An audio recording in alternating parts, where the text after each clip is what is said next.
वैसे तो सोना हमेशा ही चमकता है, लेकिन इसकी चमक त्योहारों के समय और बढ़ जाती है। त्योहारों का सीजन है, सोने के भाव थोड़े से बढ़े हुए हैं, तो क्या इन बड़ी कीमतों के साथ भी लोग त्योहार में शॉपिंग कर रहे हैं? डिजिटल गोल्ड का क्या असर है? ये सारी तमाम बातों को जानने के लिए हम आए हैं वामन हरी पेठे ज्वेलर्स। पिछले महीने तक सोने की कीमतें घट रही थी। अक्टूबर यानी इस महीने की शुरुआत में कीमतों का ट्रेंड नीचे की तरफ था, मगर श्राद्ध पक्ष के खत्म होते ही सोने की कीमतों में तेजी आने लगी। इस वक्त 22 कैरेट सोने की कीमत 57 से 58 हजार रुपए तक पहुंच गई है। मगर इस फेस्टिव सीजन में बढ़ती सोने की कीमतों का डिमांड पर भी कोई असर है? चलिए जान लेते हैं। ये जो गोल्ड का भाव अगर वैसे ही रहा या थोड़ा सा बढ़ गया तो अच्छा रहेगा ग्राहक के लिए। ज़्यादा बढ़ेगा तो थोड़ा सा प्रॉब्लम में भी हो सकता है, पर ये ऐसा ही रहेगा तो ज्वेलर्स भी अच्छे दाम में चीज़ दे पाएंगे और ग्राहक भी उनको अच्छा दाम मिलेगा और वैसी खरीदारी भी कर पाएंगे। मैं ऐसे सोचता हूँ कि अगर इन्वेस्टमेंट के लिए आप ले रहे हैं सोना, तो आपको हर महीने थोड़ा थोड़ा सोना आपको लेके रखना चाहिए, ताकि वो लॉ ऑफ एवरेजेस आ जाए और आपको ना ही चढ़े भाव में आपको मिले, ना ही कम दाम में आपको मिले। इजराइल और हमास का वॉर चल रहा है, तो उस पर बिजनेस पे क्या असर पड़ा है?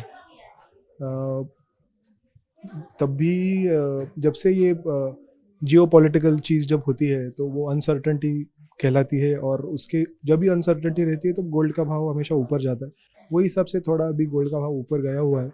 देखा गया है कि लोग डिजिटल गोल्ड में इन्वेस्ट करते हैं, तो क्या डिजिटल गोल्ड में जो लोग इन्वेस्ट करते हैं उसमें जो ब्रिक एंड मोर्टार शॉप्स रहती हैं उस पर कोई असर पड़ता है आप लोगों की ग्राहकी पर? एक चीज़ ऐसी होती है कि डिजिटल गोल्ड जो है अभी काफ़ी, जैसे आपने कहा कि काफ़ी ज़ोरों से बढ़ रहा है, और ये जो ब्रिक एंड मोर्टार स्टोर्स रहते हैं वहाँ पे आपको फिजिकल गोल्ड मिल जाता है। तो जो लोग आजकल का डिजिटल इंडिया अभी हो रहा है, तो जिनको सेविंग्स करनी है, जो मतलब फटाफट सेविंग्स कर सकते हैं एट द गो जैसे हम बोलेंगे, उनके लिए डिजिटल गोल्ड अच्छा है। जो ऑस्पिशियस डेज मानते हैं हिंदू कैलेंडर में, गुरु पुष्य बोलेंगे, दसरा बोलेंगे, दशहरा बोलेंगे जो भी आ रहा है, तब भी डिजिटल गोल्ड लोग लेते हैं। पर कुछ लोग ऐसा बोलते हैं कि वो आज के दिन में लक्ष्मी या जो कुछ चीज़ वो मेरे घर में आनी चाहिए, और भगवान के सामने रख के उस पर हल्दी कुमकुम चढ़ा के उनको पूछते हैं, तो वो चीज़ आपको डिजिटल गोल्ड में नहीं मिलती है। तो ज्वेलर के बाद अब बात करते हैं ग्राहकों की, जिन्हें त्योहार या शादी ब्याह के लिए सोने की खरीदारी करनी है। सोने की बढ़ती कीमतों से उनके खरीदारी पर क्या असर पड़ा है, जानते हैं कुछ खरीदारों से। So when you come to the shop you come prepared definitely, कि अगर मुझे खरीदना है तो जो भी है, अगर if I don't want to pay extra I will buy lesser weight वाली चीज़। अगर मेरी तैयारी है एक्स्ट्रा पेमेंट के लिए तो मैं फिर तो प्रिपेयर्ड ही आऊँगी ना। मैंने वाइफ के लिए बैंगल्स लेने के लिए आया हूँ यहाँ पे, तो बजट में तो हम लोग देख रहे हैं कि बैठ रहा है तो हम लोग वो ले ही लेंगे।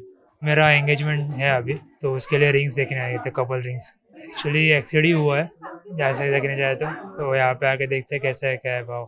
थोड़ा सा बजट ऊपर नीचे हुआ तो भी चलेगा, पर खरीदी तो करनी ही पड़ेगी, तभी तो फेस्टिविटी का ज्यादा मजा है। माहौल को देखकर ये लगा कि सोने की बढ़ी हुई कीमतों के बाद भी ग्राहक सोना खरीद रहे हैं, और जो दुकानदार हैं उन्होंने भी अपने ग्राहकों के लिए कुछ बढ़िया ऑफर्स निकाल रखे हैं ताकि वो ये फेस्टिव सीजन में आए और सोने की खरीदारी कर सकें।